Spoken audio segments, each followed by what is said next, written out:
Amen. Kiddos are dismissed. Those of you that are in here, if you would get your Bibles, open them up to Ephesians chapter 6. Just to let y'all know real quick, I told you that there were going to be a sermon coming with some video clips in it. That's not happening this week.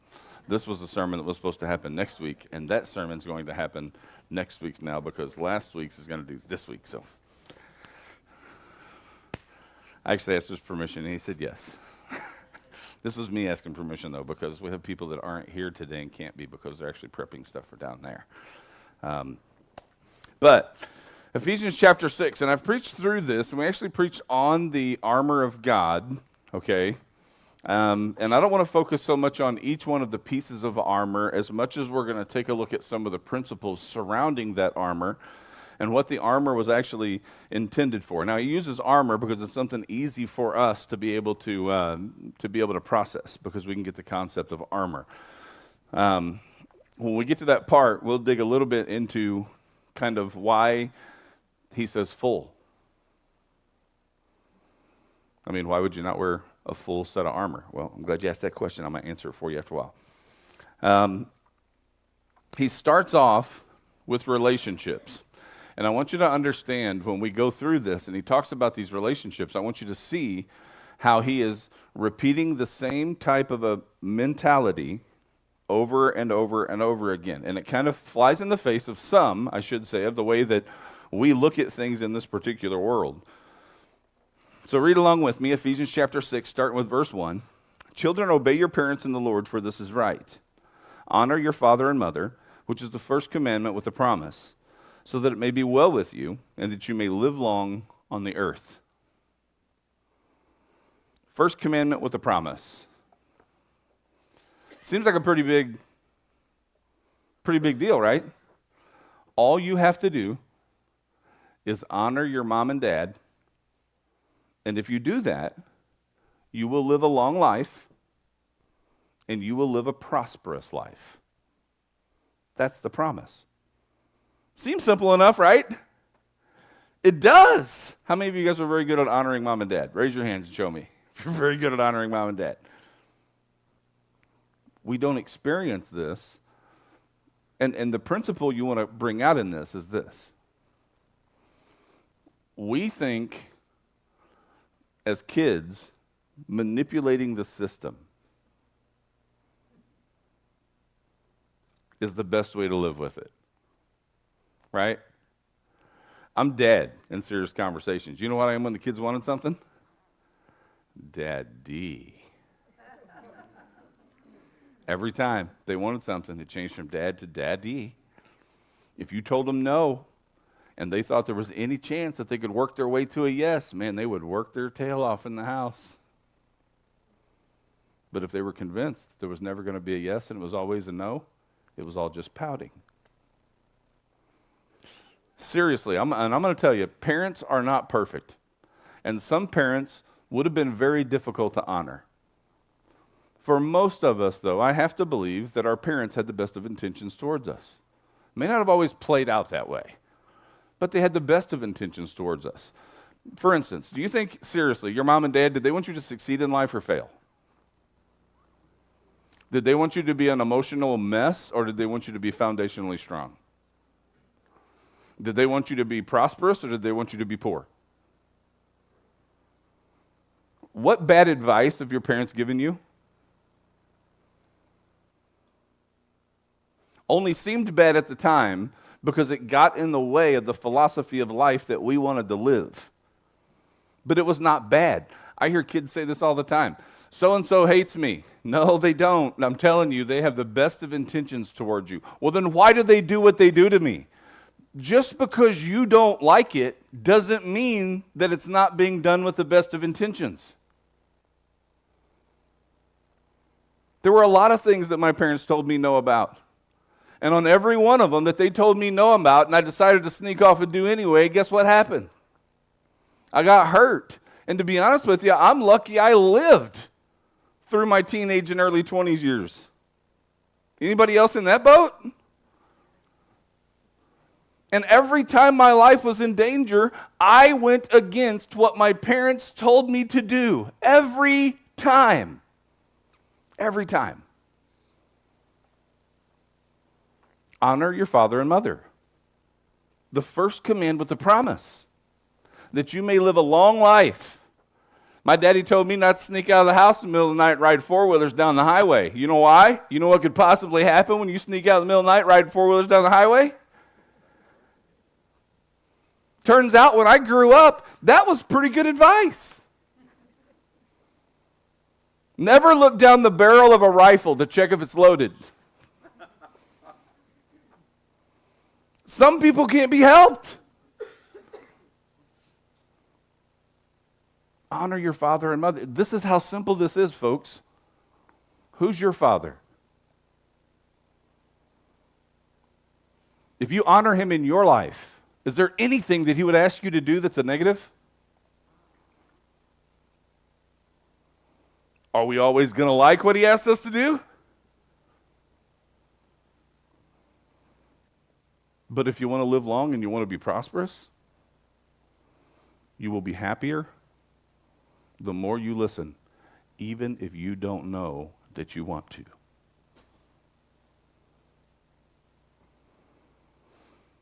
You see, it's okay at first for you to go, okay.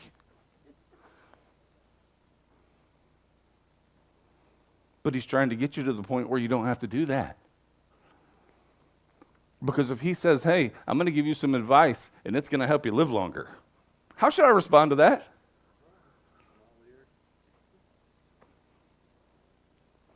If he says, just pay attention to me and you won't have a need in your life that's not met. Sound good? Why are we so rebellious? Because we all are. Every one of us have a little streak of rebellion in us. All of us do.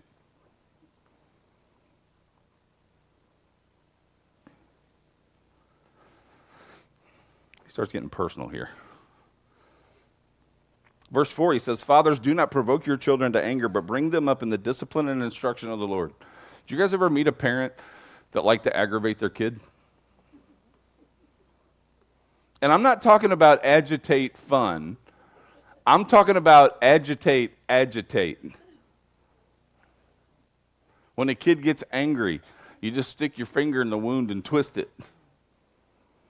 And then the kid gets angry and we soak it in alcohol and stick it back in there and twist it again. Because we think it's hilarious when a kid throws a fit because he can't get his way. There's a better way to deal with people. Somebody has to be the adult in the room. And if the adult's a Christian, you have to know what it is that you're doing to that child. Their developmental years are the most important years for them. And when they hear mom and dad run through the house, cuss like sailors, sit at the table shooting back whiskey shots, how do we expect them to grow up? Everything around them in the world is telling them that it's okay to sleep with as many people as they want. Do you want your kid to learn that?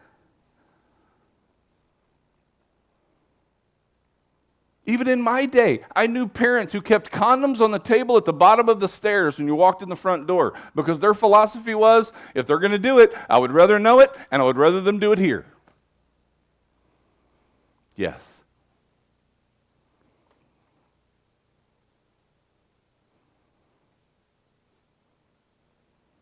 Every one of the kids in this church are going to grow up, Lord willing.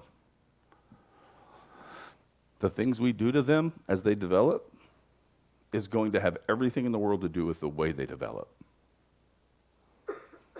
You don't develop a mentally healthy child by tormenting them day after day after day.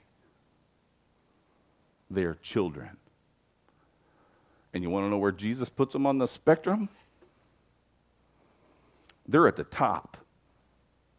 Because he said, if you want to go to heaven, you have to become just like one of them. They are precious in the sight of God. And they are going to grow up to be adults that the adults around them influence them into.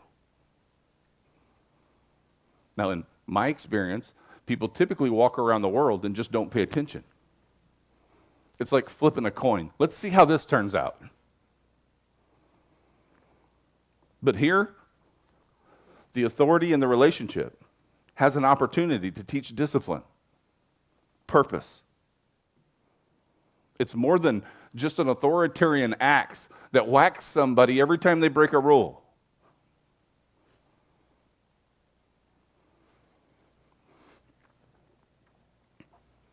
Verse 5, slaves. I'm going to read this different.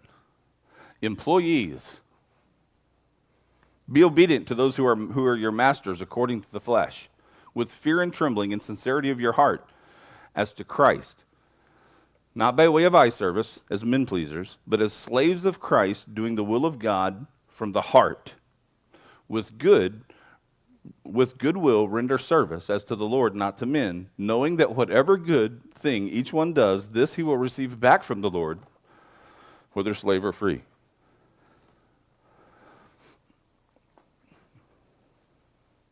When you wake up in the morning and you get ready for work, who do you work for?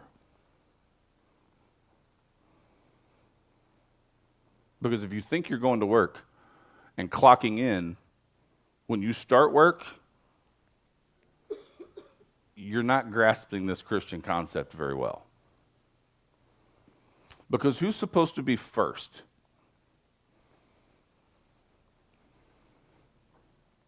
If I wake up in the morning and I say every bit of the instruction that I am aware of that Jesus Christ has taught me, I am responsible for him to implement in the workplace the job that he got me, I'm supposed to implement and put it in place. I have bosses. I have people that are under me. A title is nothing. It's going to show you that in the next few verses down there when we talk about the bosses. Right now we're talking about the slaves, or the individuals who work for their bosses. You don't work for a company. You work for Jesus. He'll affect the quality of work. He'll affect your attitude. He will affect your determination when it comes to the job that you work on. If you make the mistake of thinking that you work for people, then you're going to be an emotional mess all the time because people are fallen. So you crawl up in the truck to drive a truck, you're driving it for Jesus, not the dispatcher. You're in a house hammering nails. You're doing it for Jesus, not your company owner. Now I'm going to be honest with you. If you do the work that Jesus Christ encourages you to do, the way that Jesus Christ encourages you to do it, what's the quality of work going to look like? You're not only going to be completing physical labor while on the job, you're also going to be completing mission work while on the job. Because as long as you're working for Jesus, everybody else that you do something for is going to be a beneficiary of that service. Do you get that?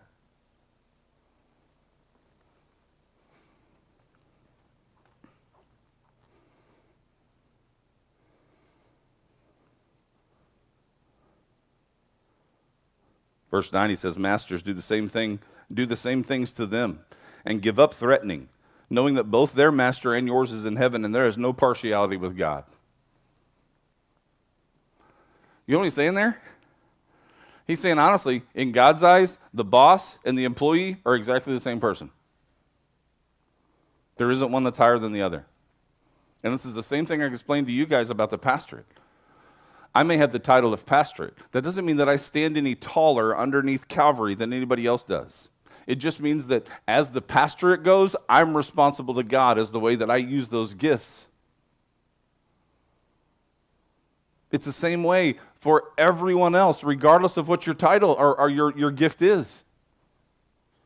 We will use the gift, and we use it to the glory of Jesus Christ. But we got to get away from this concept that the world is teaching, that church meets in the morning and evenings on Sundays, and in the evenings on Wednesdays, and like this building is the church. And it's not. You are. I am. Human beings who actually do ministry. Individuals who glorify Jesus Christ or desire to in their lives. The people who have trusted in the sacrifice that he gave.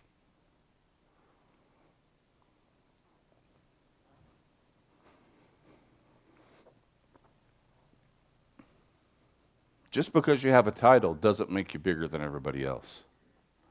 Because no matter how big you are on this planet, one day you're going to stand before God who's a whole lot bigger. If we remember when we're over individuals, that we are going to stand before one day who is over us and give an account.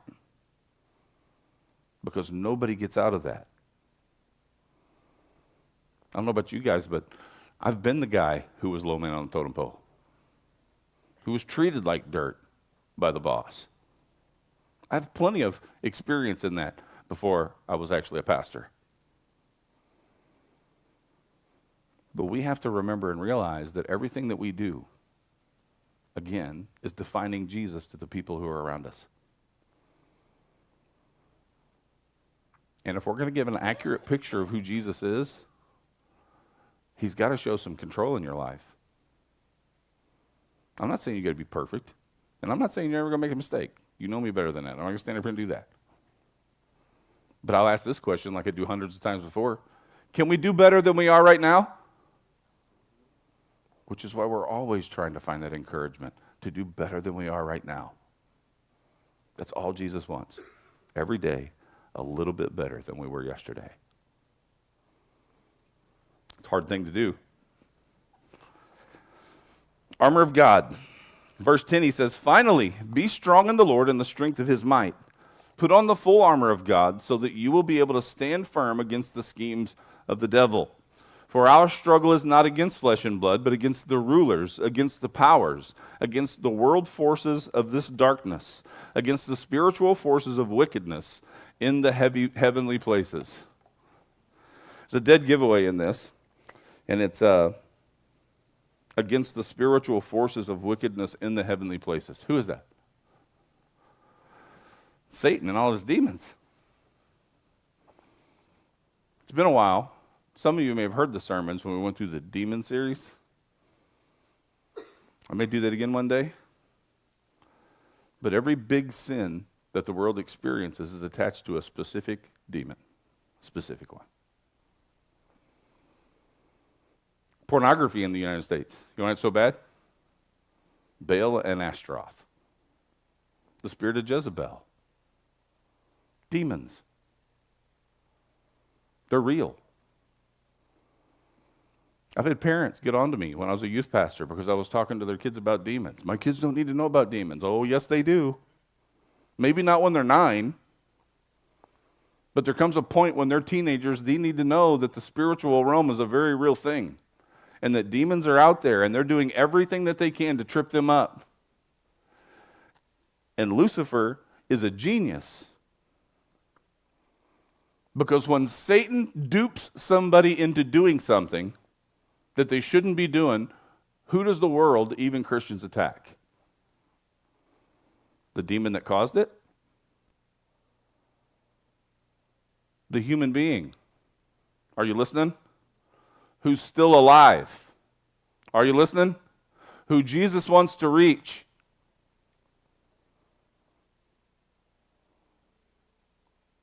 Does he reach him by his church being critical?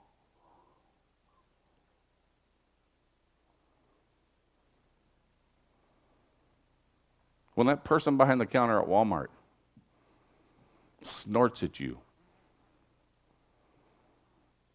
it's a trap.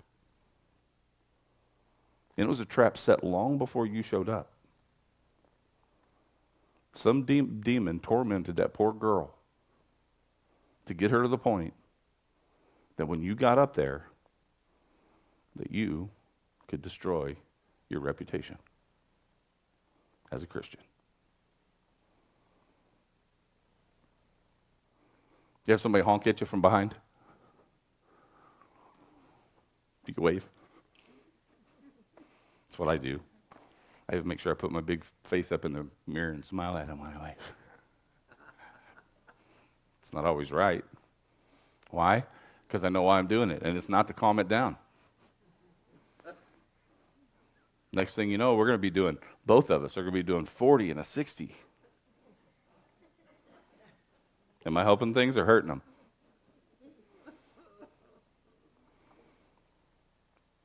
Why do I want to be more of a problem in somebody's life?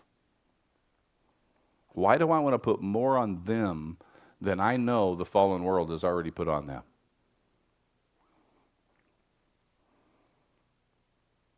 We aren't fighting people. Jesus is trying to reach the people. We're fighting the forces that are manipulating people. And we should be addressing it as such. Not standing back at a distance. I can't believe these abortion people. They should be judged for that. Let's go. What are they? I think they've been blown up. They've been burnt. The abortion clinics. That's the answer. It's not the answer. The answer's simple. And I'm telling you, it's simple. And every bit of it is entirely up to you. Learn who Jesus is. And learn every way you possibly can to mimic him. In word and in practice. Sometimes he's going to let you say some things. Even though we're in love, they're going to sound mean. They're going to take it that way anyway. But as long as your heart is right before the Lord, you will realize what the impact of your actions really are. My boss over there, he knows I'm a Christian. And he knows better than to ask me anything that will get in the way of that. Because I've told the 3 top ones, they are not my boss. I'll walk in a heartbeat. He's my boss. I don't have 2. I just got 1. But as long as I listen to that one, and as long as I desire to live the way that he wants me to live, then I know my impact on the world is going to be way more positive than it is negative. Why? Because it's not short-wicked Keith who's in control anymore. It's not the one who's blind to the will of God anymore. Now I can look at a person and have compassion on them if they're cussing me out. Because my heart immediately says, what did a person have to endure in order for it to put them in that place? It's amazing how things look when you look at them through the eyes of Christ and not through the eyes of fallen man.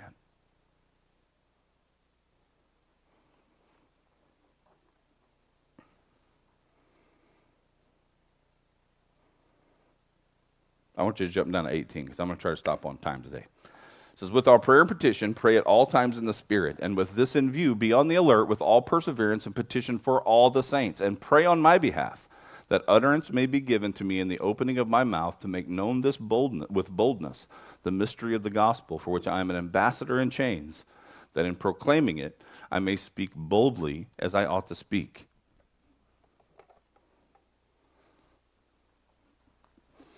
Do you notice he says, and with this in view, the armor, be on the alert with all perseverance and petition for all the saints.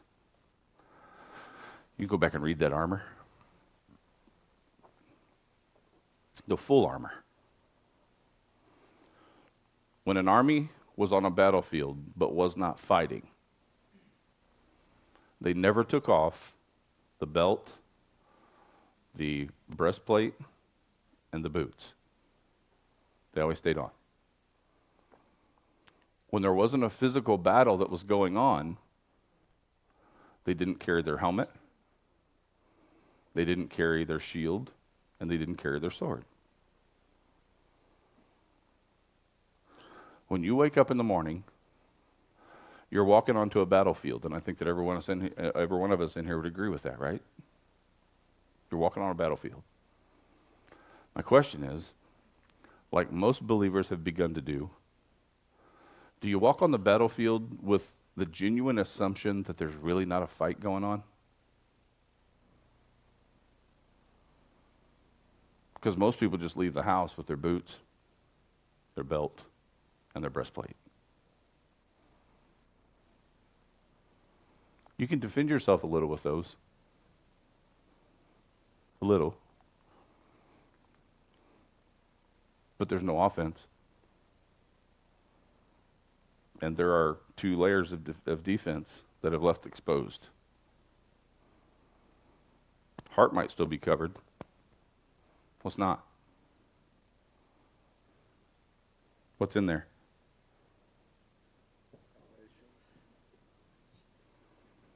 I'm hoping something's in there.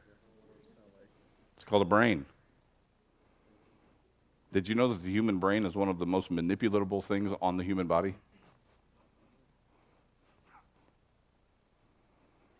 Walk out in the world. Pretend that there's not a fight going on out there.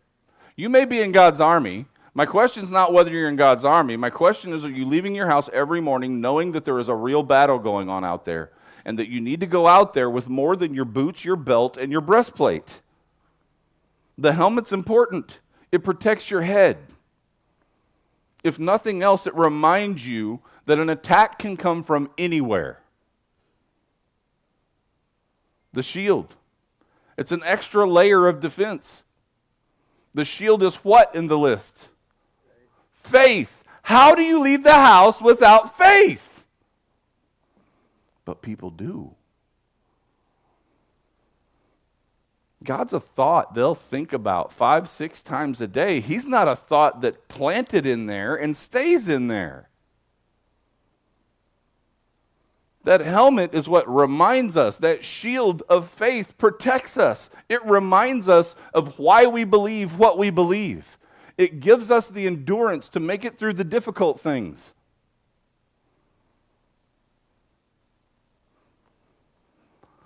Put on the full armor of God.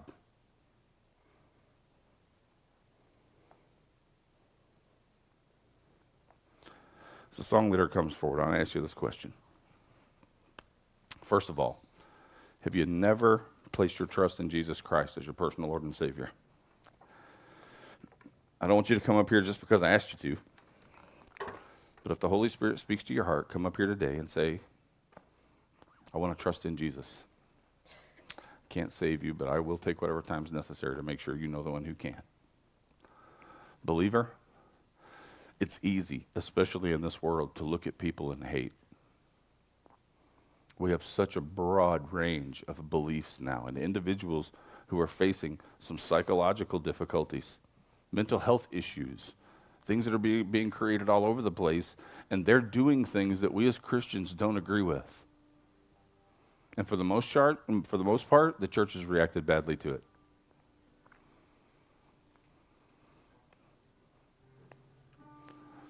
We should not be looking on people with judgment. And the reason I say that is because the instant I say that, I think, where would I be had Jesus done that to me? But his unmerited favor really is unmerited. He won't turn somebody away because of anything they've done. He'll turn them towards him. But in order for that to happen, the world needs Christians who desire to live lives accurately that Christ has called us to. Not a life of dogmatism, where we think we're better than everybody else, where we can sling hurts.